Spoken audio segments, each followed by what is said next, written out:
Welcome to the WRAL Daily Download. I'm your host, Amanda Lamb. The nationwide manhunt for Danelo Cavalcante, a convicted murderer who escaped from a Pennsylvania prison on August 31st, is finally over. But it put many communities on edge. He was spotted on Ring doorbell cameras. Authorities say he changed his appearance, stole a car and a rifle to elude capture. As of today, Wednesday, he's finally in custody. But the experience has left many people rattled, and it also brought up memories of another escape that we'll talk about later in the show, that of Norman Johnston, a serial murderer who escaped from prison and ended up in the same area back in 1999. Local journalist Rebecca Logan joins us with the latest developments. Rebecca, welcome to the program. Hi, thanks so much for having me. So I know you now work in Lancaster, Pennsylvania, but you have some pretty strong connections to North Carolina. Tell us about that. Yes, ma'am. So I grew up in Pennsylvania, married an Army guy, and ended up putting my Penn State journalism degree to use at newspapers near a few different Army bases. He was at Fort Bragg, now Fort Liberty, for about 10 years. So that gave me the chance to work as a staff reporter at the Fayetteville Observer, and I watched plenty of WRAL back in the day. Well, thank you for watching WRAL. So we both just finished watching this press conference about the capture. Cavalcante was on the run for 14 days. We understand from the authorities at the press conference that they heard a burglar alarm yesterday. They put up an aircraft. They had a heat signal that they believed was him, but because of weather, they had to land that plane. They started again this morning and were able to take him into custody at 8 a.m., no injuries, no shots fired. The Pennsylvania State Police was in charge of this operation. Lots of praise from Governor Josh Shapiro on this. And, you know, it's pretty amazing that it took this long, but it's also amazing that they were able to do this without anybody getting hurt, especially considering, according to the local Fox station, he was at a John Deere dealership in Pottstown, Pennsylvania, and that he did have that rifle with him. So let's back up. Tell us what the last 2 weeks in your area has been like. So of course, a lot of folks on edge. He has escaped actually on August 31st, and he was believed to be in a home near there shortly after that. He ended up in Longwood Gardens, sort of hung out there or around there for a few days.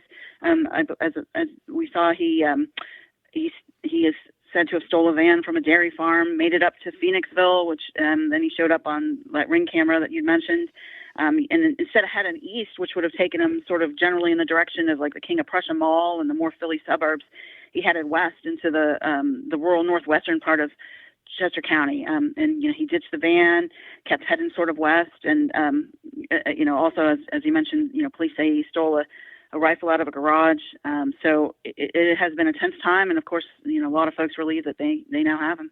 Absolutely. Well, we will be right back after the break with more. Welcome back to the WRAL Daily Download. So, Rebecca, for people that don't know Chester County, Pennsylvania, and ironically, this is where I grew up, so I know it pretty well. Explain what the area is like. I mean, it's a really beautiful area, kind of a mix of suburban and rural, correct? Sure. I actually live in southern Lancaster County, but basically right up on the Chester County line, so I'm over there quite often.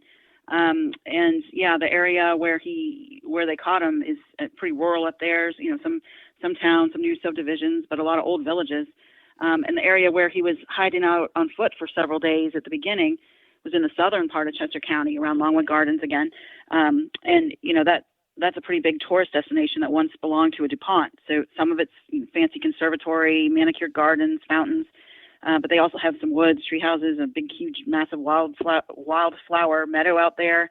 Along Longwood, you've got smaller shopping centers, a lot of new subdivisions along Route 1 that partly accommodate folks who commute to Philly or Delaware or down into Maryland. Kennett Square right there is often referred to as the mushroom capital of the world. So there are some mushroom houses out that way, and just a lot of traditional farms still, a lot of corn. I heard a few cases where farmers had harvested early to sort of help law enforcement, but for the most part, that corn is still up, it's tall, and if you're out on those back roads, you can feel pretty claustrophobic. And I think maybe one of the best ways I can describe it is a lot of times when I'm out that way, I'll actually find myself thinking, once again, I'm an Andrew Wyeth painting. And for folks who don't right away know that artist, his most famous one or one of his most famous, is a dog sleeping on a farmhouse bed, and another one, there's a girl in a meadow sort of reaching up towards an old stone house. And Wyatt did paint a lot of houses and meadows in this area. So if you can imagine one of his paintings, you can kind of picture the vibe of this place. Yeah, And it's like bucolic is the way I've described it before. Yeah, and rolling hills, farmlands, really not that different actually from some very rural and beautiful parts of North Carolina. For I sure. mean, I think people were really afraid, right, after the report that he had stolen this rifle. And like you said, the way you're describing the area, there's so many places to hide. I was moved this morning when I was watching some of that live video of them taking him in that armored van where they had him in custody.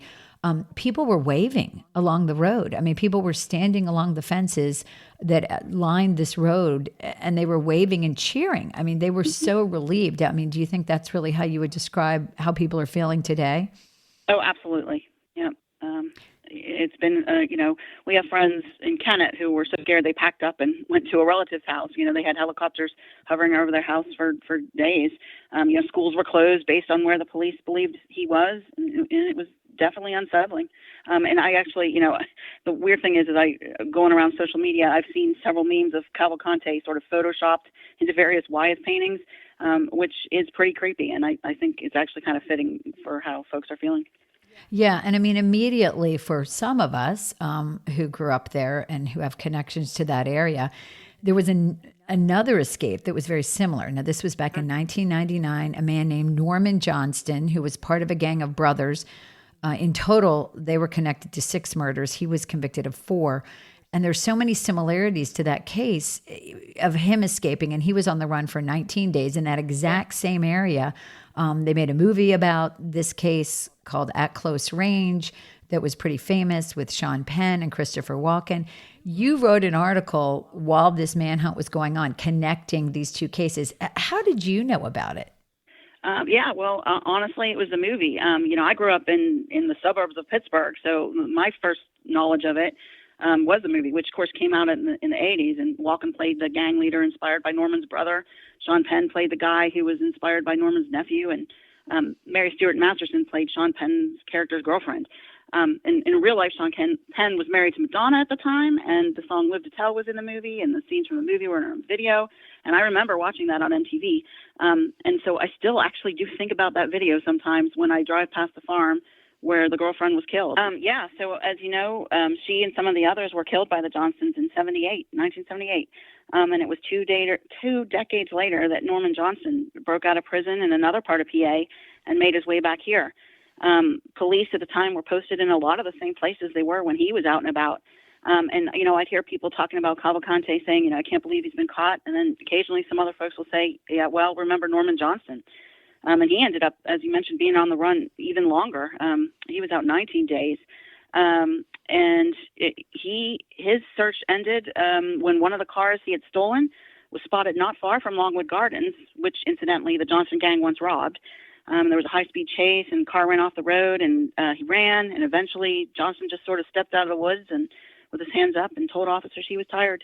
Yeah, and I mean, obviously the big difference between that search and the one today is there's no cameras, there's no surveillance cameras, there's no Ring doorbells, so they didn't have that same, those same tools. Ironically, WRAL, Capital Broadcasting, just released a podcast on the Johnston gang called The Killing Month, August 1978.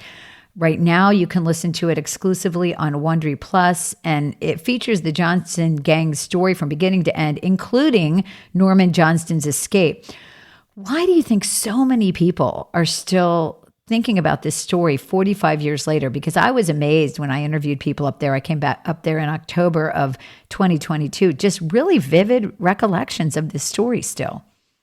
Yeah, absolutely. First of all, kudos on that podcast. I Thank you. Listened to it yesterday and had chills at several points. It's fascinating stuff, and absolutely, it still resonates.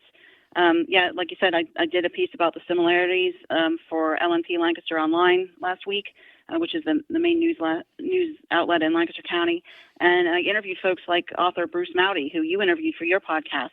And quickly, that had more clicks than anything else on LNP that day, because there were a lot of folks around who are not ever going to forget the Johnstons. And I think part of what makes it so fascinating is that these were guys that were both oddly glorified in some circles and like greatly underestimated in others, and they stole so much. They were such bad news, and for the most part, they kept getting away with it right under everybody's noses. And still today here, I feel like everybody knows someone who knew them. And it's funny, when this happened, I remembered that I had borrowed one of Maudie's books from a friend, like probably 4 years ago, and forgot to return it.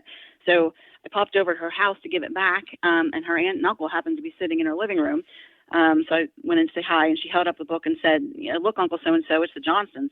And he just sort of like nodded, and he had gone to high school with members of what was known at the time as the Kitty Gang, which was sort of a side venture.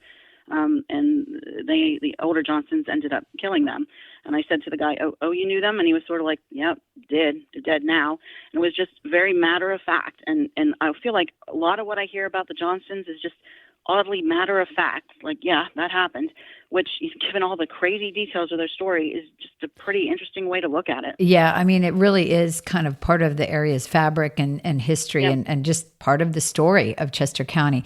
Well, Rebecca, thank you so much for sharing your local knowledge with us about the search for Cavalcante that has now come to a successful conclusion with no injuries. And again, just really fascinating its similarities to the Johnston escape. This has been the WRAL Daily Download, a production of WRAL News. Check out my 2 other true crime podcasts. What Remains focuses on solving cases with forensic science. Follow the Truth is about the murder of Michael Jordan's father in North Carolina in 1993. Find What Remains and Follow the Truth in your podcast app. Thanks for listening.